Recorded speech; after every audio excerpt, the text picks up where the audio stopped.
Madam President, Mr. Secretary General, world leaders, ambassadors, and distinguished delegates, 1 year ago I stood before you for the first time in this grand hall. I addressed the threats facing our world, and I presented a vision to achieve a brighter future for all of humanity. Today I stand before the United Nations General Assembly to share the extraordinary progress we've made.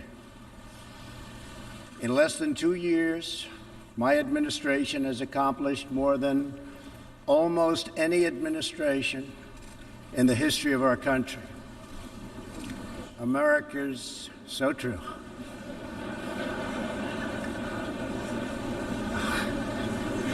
Didn't expect that reaction, but that's okay.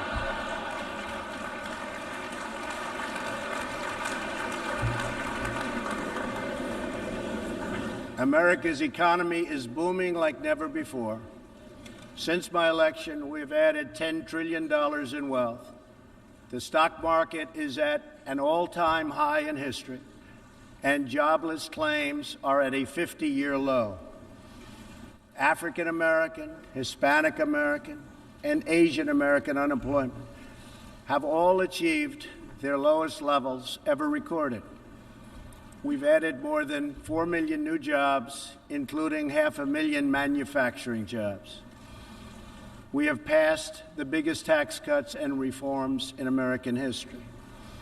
We've started the construction of a major border wall, and we have greatly strengthened border security. We have secured record funding for our military, $700 billion this year and $716 billion next year. Our military will soon be more powerful than it has ever been before. In other words, the United States is stronger, safer, and a richer country than it was when I assumed office less than 2 years ago. We are standing up for America and for the American people, and we are also standing up for the world. This is great news for our citizens and for peace-loving people everywhere. We believe that when nations respect the rights of their neighbors and defend the interests of their people, they can better work together to secure the blessings of safety, prosperity, and peace. Each of us here today is the emissary of a distinct culture, a rich history, and a people bound together by ties of memory, tradition, and the values that make our homelands like nowhere else on earth. That is why America will always choose independence and cooperation over global governance, control, and domination. I honor the right of every nation in this room to pursue its own customs, beliefs, and traditions. The United States will not tell you how to live or work or worship. We only ask that you honor our sovereignty in return. From Warsaw to Brussels to Tokyo to Singapore, it has been my highest honor to represent the United States abroad. I have forged close relationships and friendships and strong partnerships with the leaders of many nations in this room, and our approach has always yielded incredible change. With support from many countries here today, we have engaged with North Korea to replace the specter of conflict with a bold and new push for peace. In June, I traveled to Singapore to meet face-to-face with North Korea's leader, Chairman Kim Jong-un. We had highly productive conversations and meetings, and we agreed that it was in both countries' interest to pursue the denuclearization of the Korean Peninsula. Since that meeting, we have already seen a number of encouraging measures that few could have imagined only a short time ago. The missiles and rockets are no longer flying in every direction. Nuclear testing has stopped. Some military facilities are already being dismantled. Our hostages have been released, and as promised, the remains of our fallen heroes are being returned home to lay at rest in American soil. I would like to thank Chairman Kim for his courage and for the steps he has taken, though much work remains to be done. The sanctions will stay in place until denuclearization occurs.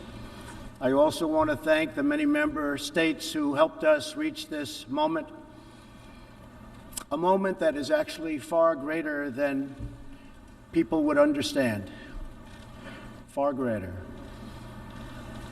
but for also their support and the critical support that we will all need going forward. Special thanks to President Moon of South Korea, Prime Minister Abe of Japan, and President Xi of China. In the Middle East, our new approach is also yielding great strides and very historic change.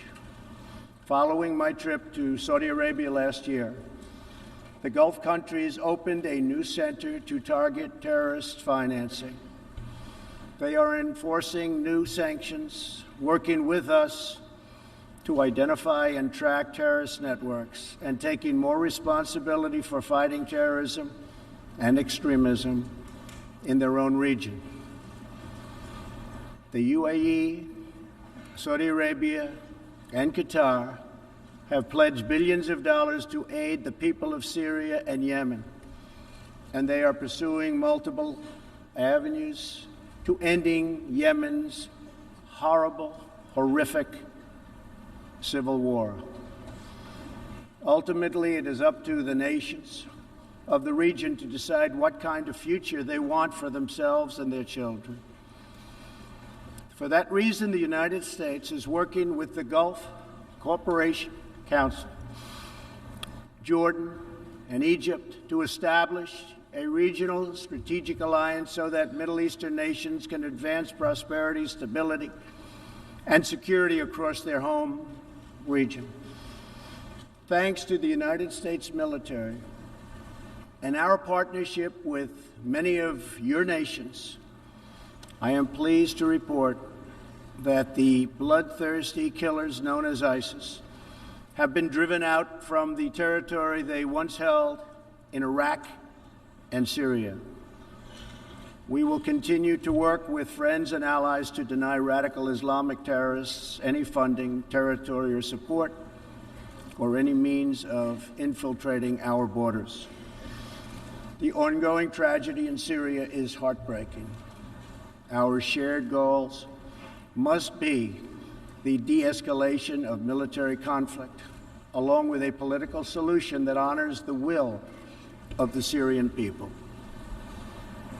In this vein, we urge the United Nations-led peace process be reinvigorated. But rest assured, the United States will respond if chemical weapons are deployed by the Assad regime. I commend the people of Jordan and other neighboring countries for hosting refugees from this very brutal civil war.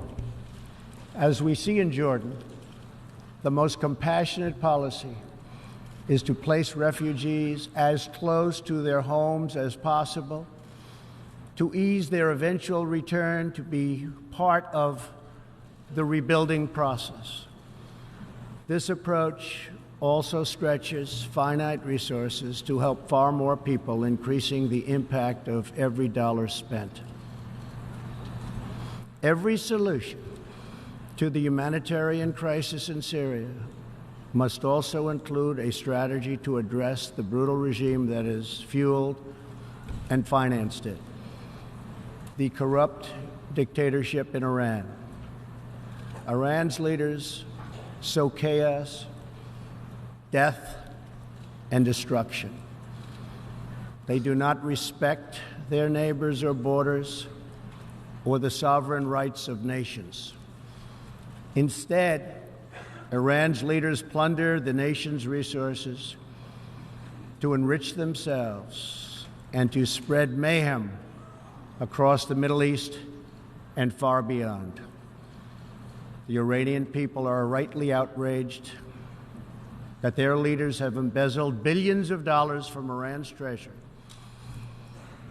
seized valuable portions of the economy, and looted the people's religious endowments, all to line their own pockets and send their proxies to wage war. Not good. Iran's neighbors have paid a heavy toll for the region's agenda of aggression and expansion. That is why so many countries in the Middle East strongly supported my decision to withdraw the United States from the horrible 2015 Iran nuclear deal and reimpose nuclear sanctions. The Iran deal was a windfall for Iran's leaders. In the years since the deal was reached, Iran's military budget grew nearly 40%. The dictatorship used the funds to build nuclear-capable missiles, increase internal repression, finance terrorism, and fund havoc and slaughter in Syria and Yemen. The United States has launched a campaign of economic pressure to deny the regime the funds it needs to advance its bloody agenda. Last month, we began reimposing hard-hitting nuclear sanctions that have been lifted under the Iran deal. Additional sanctions will resume November 5th, and more will follow. And we are working with countries that import Iranian crude oil to cut their purchases substantially. We cannot allow the world's leading sponsor of terrorism to possess the planet's most dangerous weapons. We cannot allow a regime that chants death to America and that threatens Israel with annihilation to possess the means to deliver a nuclear warhead to any city on earth. Just can't do it. We ask all nations to isolate Iran's regime as long as its aggression continues. And we ask all nations to support Iran's people as they struggle to reclaim their religious and righteous destiny. This year, we also took another significant step forward in the Middle East in recognition of every sovereign state to determine its own capital. I moved the U.S. Embassy in Israel to Jerusalem. The United States is committed to a future of peace and stability in the region, including peace between the Israelis and the Palestinians. That aim is advanced, not harmed, by acknowledging the obvious facts. America's policy of principled realism means we will not be held hostage to old dogmas, discredited ideologies, and so-called experts who have been proven wrong over the years, time and time again. This is true not only in matters of peace, but in matters of prosperity. We believe that trade must be fair and reciprocal. The United States will not be taken advantage of any longer. For decades, the United States opened its economy, the largest by far on earth, with few conditions. We allowed foreign goods from all over the world to flow freely across our borders. Yet, other countries did not grant us fair and reciprocal access to their markets in return. Even worse, some countries abused their openness to dump their products, subsidize their goods, target our industries, and manipulate their currencies to gain unfair advantage over our country. As a result, our trade deficit ballooned to nearly $800 billion a year. For this reason, we are systematically renegotiating broken and bad trade deals. Last month, we announced a groundbreaking U.S.-Mexico trade agreement. And just yesterday, I stood with President Moon to announce the successful completion of the brand new U.S.-Korea trade deal. And this is just the beginning. Many nations in this hall will agree that the world trading system is in dire need of change. For example, countries were admitted to the World Trade Organization that violate every single principle on which the organization is based. While the United States and many other nations play by the rules, these countries use government-run industrial planning and state-owned enterprises to rig the system in their favor. They engage in relentless product dumping, forced technology transfer, and the theft of intellectual property. The United States lost over 3 million manufacturing jobs, nearly a quarter of all steel jobs, and 60,000 factories after China joined the WTO.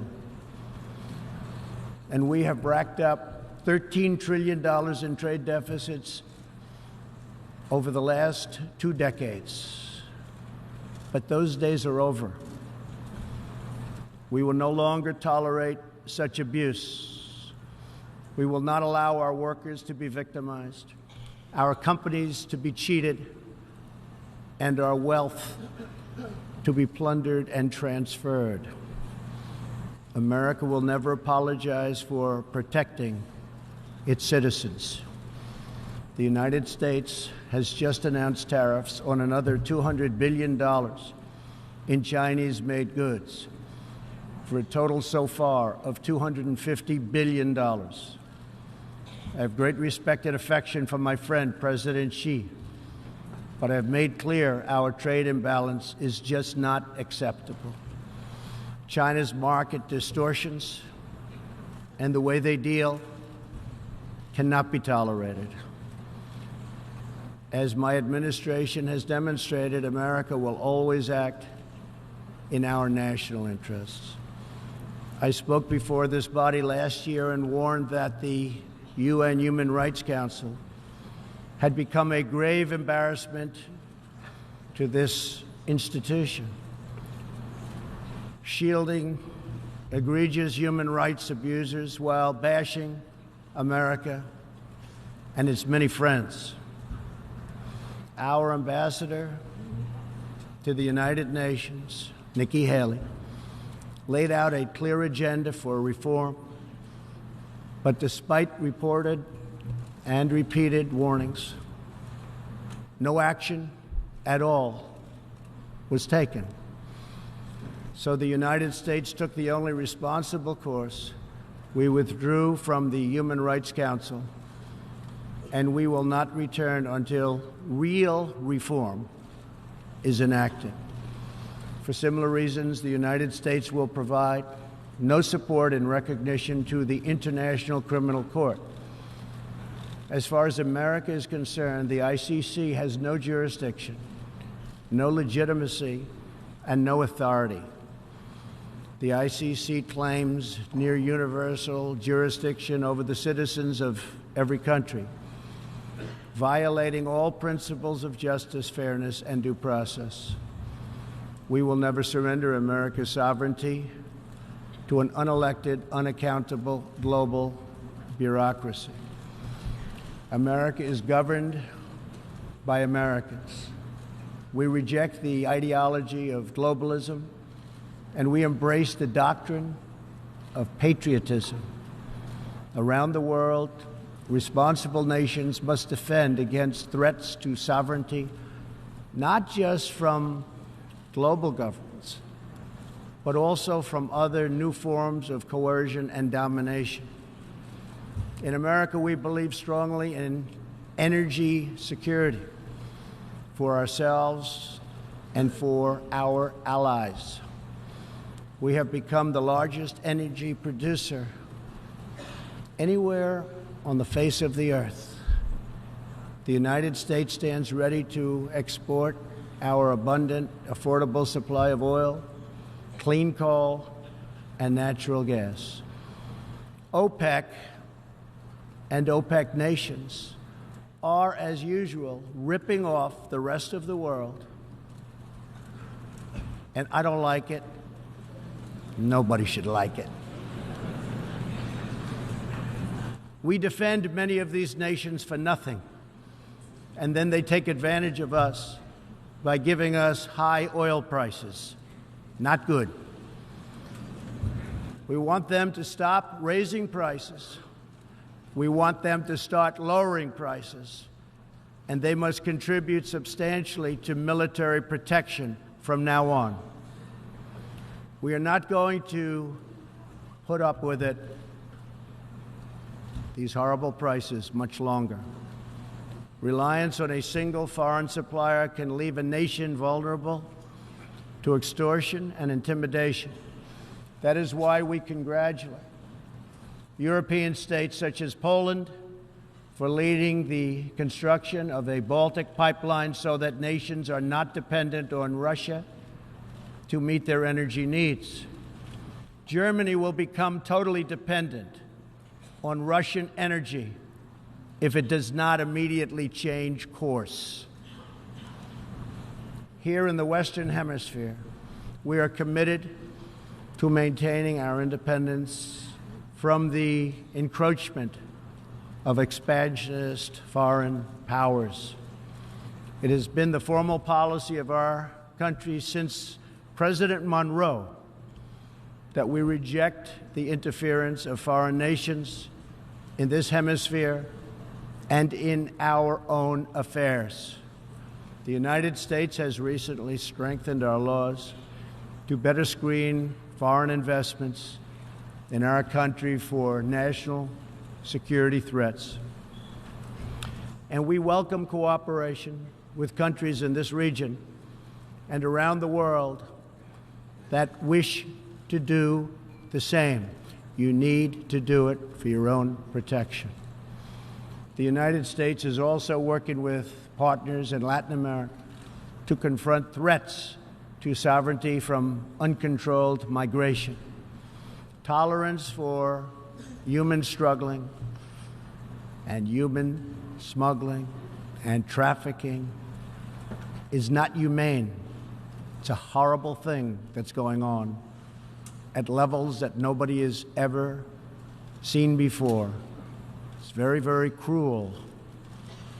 Illegal immigration funds criminal networks, ruthless gangs, and the flow of deadly drugs. Illegal immigration exploits vulnerable populations, hurts hardworking citizens, and has produced a vicious cycle of crime, violence, and poverty. Only by upholding national borders, destroying criminal gangs, can we break this cycle and establish a real foundation for prosperity. We recognize the right of every nation in this room to set its own immigration policy in accordance with its national interests, just as we ask other countries to respect our own right to do the same, which we are doing. That is one reason the United States will not participate in the new global compact on migration.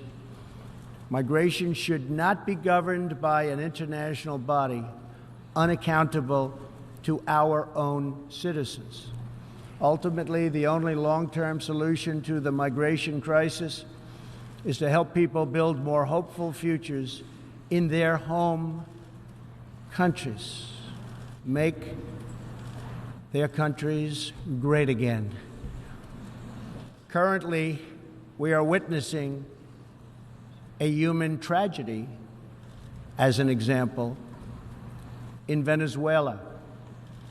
More than 2 million people have fled the anguish inflicted by the socialist Maduro regime and its Cuban sponsors.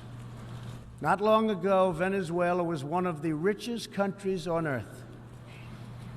Today, socialism has bankrupted the oil-rich nation and driven its people into abject poverty.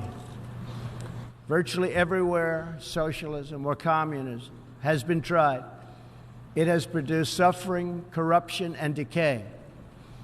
Socialism's thirst for power leads to expansion, incursion, and oppression.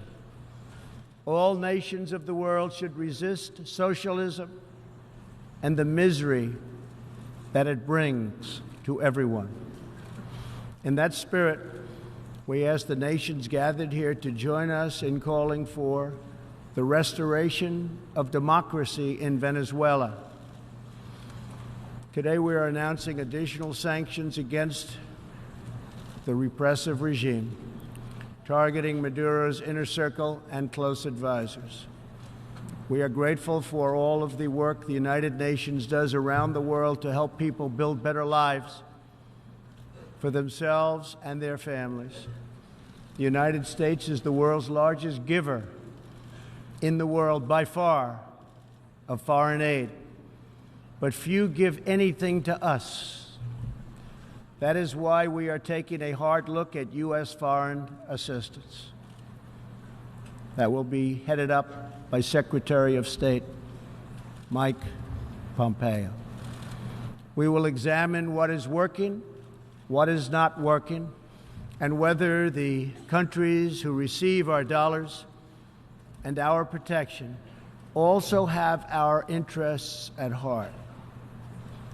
Moving forward, we are only going to give foreign aid to those who respect us and, frankly, are our friends. And we expect other countries to pay their fair share for the cost of their defense. The United States is committed to making the United Nations more effective and accountable. I have said many times that the United Nations has unlimited potential. As part of our reform effort, I have told our negotiators that the United States will not pay more than 25% of the UN peacekeeping budget. This will encourage other countries to step up, get involved, and also share in this very large burden. And we are working to shift more of our funding from assessed contributions to voluntary, so that we can target American resources to the programs with the best record of success. Only when each of us does our part and contributes our share can we realize the UN's highest aspirations. We must pursue peace without fear, hope without despair, and security without apology. Looking around this hall, where so much history has transpired, we think of the many before us who have come here to address the challenges of their nations and of their times. And our thoughts turn to the same question that ran through all their speeches and resolutions, through every word and every hope.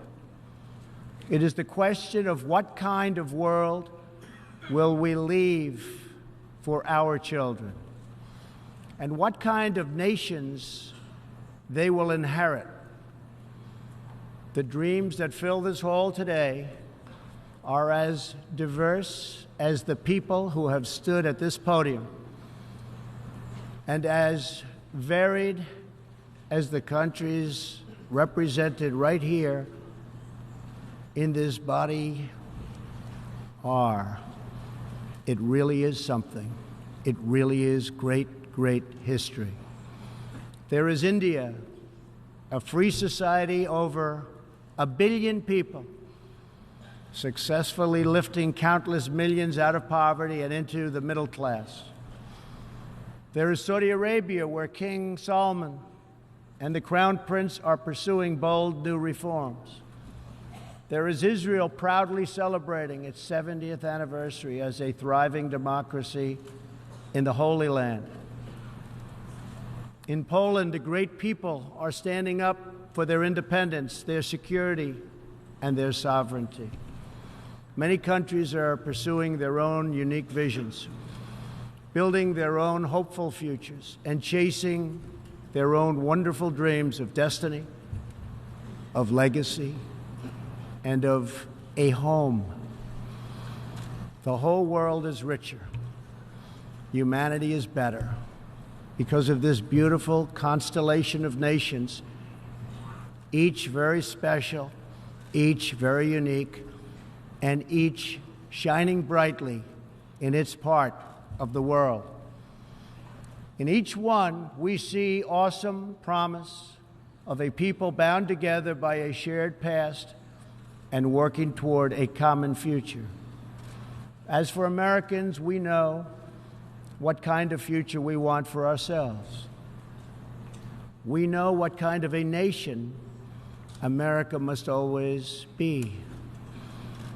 In America, we believe in the majesty of freedom and the dignity of the individual. We believe in self-government and the rule of law. And we prize the culture that sustains our liberty, a culture built on strong families, deep faith, and fierce independence. We celebrate our heroes. We treasure our traditions. And above all, we love our country.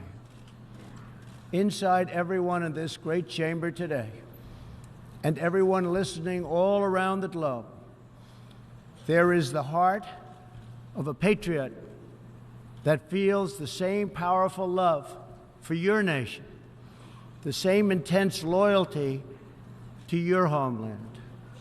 The passion that burns in the hearts of patriots and the souls of nations has inspired reform and revolution, sacrifice and selflessness, scientific breakthroughs, and magnificent works of art.